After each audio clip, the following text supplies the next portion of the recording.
కోపం అనేటటువంటిది ప్రారంభం కావాలి, కానీ ఆ కోపం మనిషిని ఎక్కడికి తీసుకెడుతుంది అంటే చెప్పడం చాలా కష్టం. అది బయట నుంచి వచ్చేది కాదు కోపం అన్నది. అందున అహంకార సంబంధంగా వచ్చేటటువంటి కోపం పరమ ప్రమాదహేతు.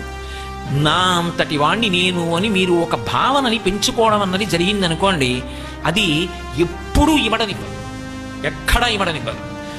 నేనింతటి వాణ్ణి అన్న భావన ఒకటి నాకు ఏర్పడిపోయింది అనుకోండి, నేను సభలోకి వెళితే నన్ను ముందు కూర్చోబెట్టాలి, నేను దర్శనానికి వెళితే నాకు ముందు దర్శనం ఇప్పించాలి, నేను ఎవరింటికన్నా వెళితే అందరూ అగ్గగ్గలాడిపోవాలి, అయ్యి బాబోయ్ ఆయన వచ్చారు రెండని కూర్చోబెట్టాలి.